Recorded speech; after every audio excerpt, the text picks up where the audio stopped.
हाँ दोस्तों, हम बात करते हैं चेतना की। आखिरकार चेतना जिंदगी की जंग हार गई, लेकिन उसने जिंदगी की जंग कैसे हारी, किस कारणों की वजह से उसकी सांसें रुकी।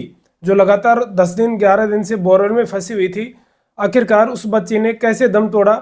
उसकी मेडिकल रिपोर्ट आ गई है, पोस्टमार्टम रिपोर्ट आ गई है, उसी पर हम चर्चा करेंगे। तो उससे पहले आप मेरे चैनल को सब्सक्राइब कर लीजिए। इंग्लिश में लिखा हुआ आ रहा होगा ब्लैक में या रेड में सब्सक्राइब, तो उसको आप दबा दीजिए। आपको ये चैनल सब्सक्राइब हो जाएगा और आपको ताज़ा तरीन रिपोर्ट खबरें मिलती रहेंगी। तो दोस्तों, लगातार 11 दिन के बाद में चेतना को बाहर निकाल लिया गया था, लेकिन जब निकाला गया था तो उसके शरीर में कोई भी किसी प्रकार की हलचल नहीं थी। तो उसी समय लग रहा था कि चेतना का बचना मुश्किल है, लेकिन फिर भी उसको सरकारी हॉस्पिटल जिला कोटपुतली में ले जाया गया। वहाँ पर डॉक्टर ने उसकी जांच की, डॉक्टरों की टीम थी, उन्होंने उसकी जांच की, लेकिन चेतना को नहीं बचा पाए। आखिरकार चेतना की जो अंतिम सांसें थी, उसकी अंतिम सांसें कैसे रुकी, तो उसी की बात करते हैं हम दोस्तों। जिस प्रकार से चेतना की बॉडी को बाहर निकाला गया था, वो बिल्कुल फूली हुई बॉडी थी, और जिसकी बॉडी लगातार 7-8 दिन पुरानी हो जाती है, वो बॉडी फूल जाती है। तो ऐसा ही चेतना के साथ हुआ। लगभग ऐसा लग रहा है कि चेतना की जो सांसें थी वो 3-4 दिन बाद ही रुक गई थी, क्योंकि 11वें दिन उसको निकाला गया था, तब तक बॉडी सड़ने लगी थी, फूल गई थी। ऐसा आपने देखा होगा पिछले वीडियो में कि हमने कहा था कि बोरवेल में से कुछ गंध आ रही है, ऑक्सीजन की किसी गैस की गंध आ रही है, ऑक्सीजन लेना मुश्किल हो रहा था जो नीचे श्रमिक काम कर रहे थे। तो इस वजह से उस टाइम ये अंदाज़ा लगाया गया था कि या तो बॉडी सड़ गल चुकी है या फिर किसी अन्य तरह की गैस हो सकती है।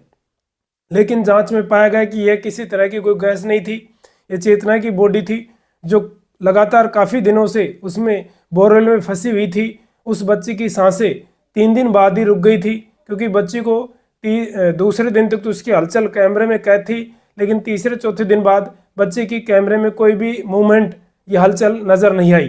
तो 3 दिन बाद ही जो बच्चे की सांसें रुक गई थी। बच्चे की सांसें दम घुटने से उसकी मृत्यु हुई है, उसकी सांसें दम घुटने से रुक गई थी। इस कारण से उसकी प्राण विचार चेतना बच्ची के निकल गए और वो बोरवेल में वहीं पर फंसी की फंसी रह गई। हालांकि काफ़ी प्रयासों के बाद, 10-11 दिन के प्रयासों के बाद आखिर 11वें दिन शाम को लगभग 7 बजे चेतना को बाहर निकाला गया, लेकिन तब तक चेतना जिंदगी की जंग हार चुकी थी। तो ये थी उसकी मेडिकल रिपोर्ट। डॉक्टर ने बताया कि चेतना की जो मृत्यु थी वो लगभग जब बोरवेल में फंसी थी उसके तीसरे चौथे दिन ही हो गई थी। अर्थात हम कह सकते हैं कि चेतना की मृत्यु 7-8 दिन पहले ही हो चुकी थी।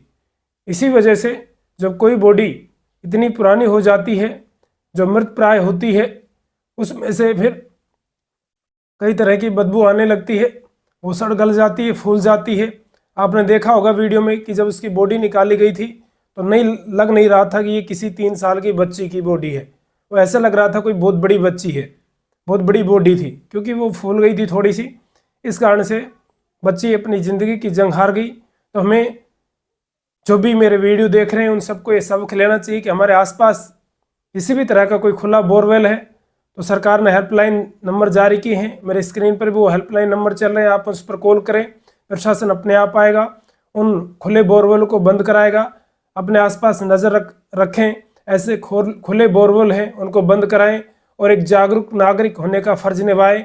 आगे से कोई भी चेतना जिंदगी की जंग नहीं हारे। तो दोस्तों, वीडियो कैसा लगा लाइक करें, चैनल को सब्सक्राइब करें और ताज़ा अपडेट लेते रहें। धन्यवाद।